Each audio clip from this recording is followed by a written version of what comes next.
Ladies and gentlemen, it is my honor to bring up Armin Mouth, the Executive Director of Burners Without Borders. He's amazing, he's a mentor, he's a voracious spirit, and our fearless leader. Thank you. Hi everybody. Morning. It's so nice to see your smiling faces this morning. I'm here to show you the new baby that I just birthed with a couple other people for the last year. It's really pretty. I think you're going to like it. For those of you who don't know about kind of the history of Burners Without Borders, when folks left Burning Man to go down to Katrina, it wasn't clear that Burners Without Borders was going to continue from there. It's kind of like a lot of people perceived it as a one-off thing. That was something that people did in the past. And I didn't know, I really have been doing human rights work and working with people in extreme poverty my whole life before coming to Burning Man. And I was like, I think it's time to take this civic track out into the real world. You know, I went to Burning Man in '99, and by Saturday I was like, now what are we going to do with this thing? So we kind of waited to, we got a website up. Right after we got back, I think Burning Man gave us $1,000 to create a website. And it's like, let's wait and see what the community wants to make Burners Without Borders, instead of deciding that it's disaster relief, or it's, doing gardens or whatever. And the website that we started out with made it really difficult for people to know what they're supposed to do. Am I supposed to create a project? Am I supposed to give you money? Am I supposed to go start a disaster relief project? And so, over the last year, I've been working with a really amazing burner designer named Stu Smith. And yeah, honestly, it's just ridiculous how good this thing looks. So I think now we have a website that's going to be really easy for us to be able to communicate what it is that we do in a way that really highlights and shines our projects. So, for those of you who have not seen the old website, this one's awesome. Just the whole thing. And so what we decided we want to do is just help people know what you want to, help drive them guide them where you want them to go. So the next one, please.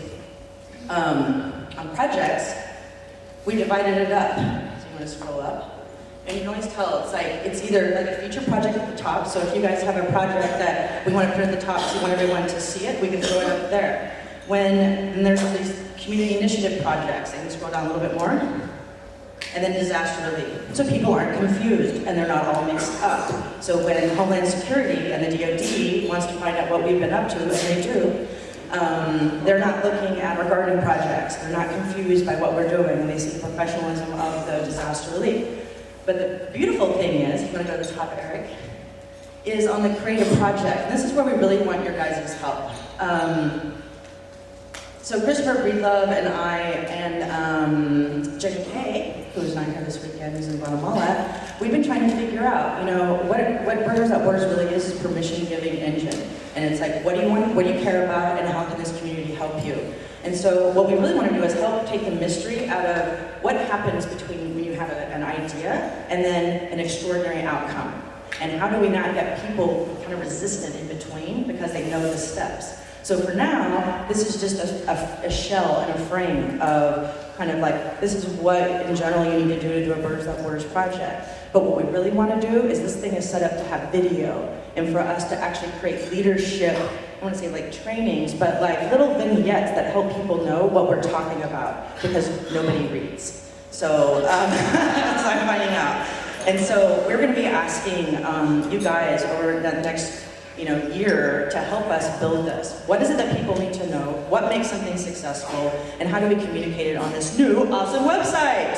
So yeah, stay tuned for that. And when you, if you want to go back to projects, Eric? And what we're hoping you will do, and the purpose of the Burners Without Borders website is, obviously we didn't invent civic participation.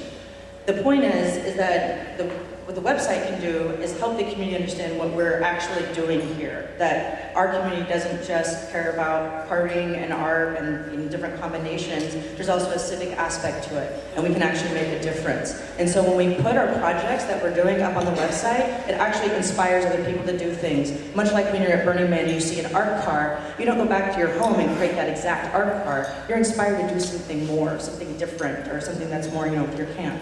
And that's the same thing we're trying to do with the website. So please, if you have projects that you're doing, we want to know about them, we want to put them up there, we want everybody to be able to see, what's possible. So thank you for showing us what's possible for these last 7 years, and we're really looking forward to this next year, and you guys helping us fill out this website and make it even better. So thanks.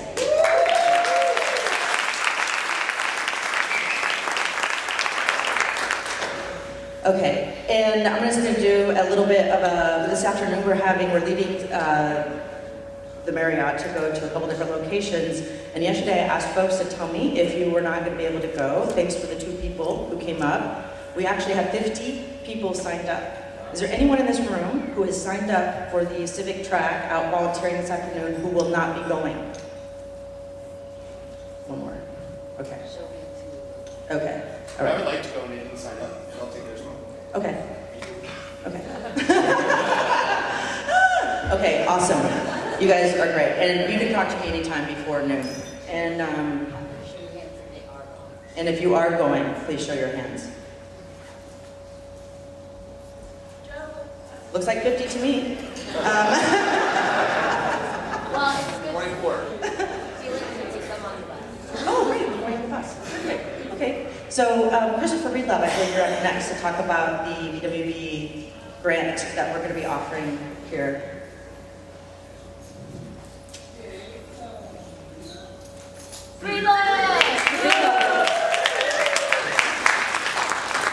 Hi, hello, good morning. So I'm pretty excited.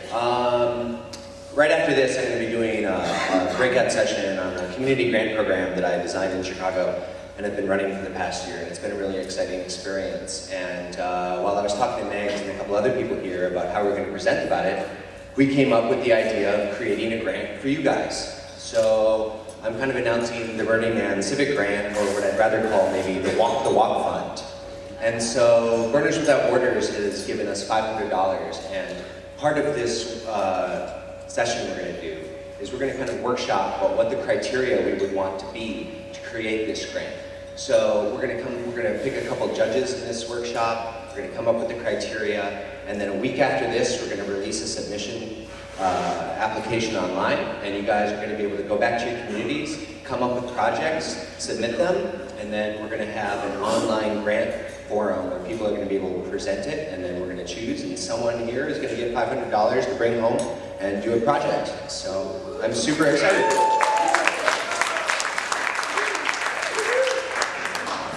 Yeah. So Walk the Walk Fund, it's going to happen. Stay tuned, and if you're interested, talk to me more.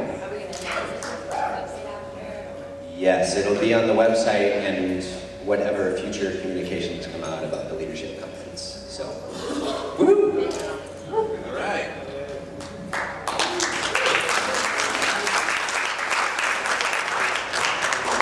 Thank you, Breedlove. It's been really, really fun to see the Chicago community grow and develop their Burners Without Borders presence. That is where I launched my burner world. I started doing critical mass bike rides that would end up at fun parties, and I started following people with the tutus to their parties, and I found burners, and then I found Burning Man, and a whole amazing group of people. But Christopher Breedlove and Tom Laporte and their team in Chicago has been working so hard to develop these grant programs, so we're so grateful for you sharing that knowledge. Thank you so much, and thank you, Carmen.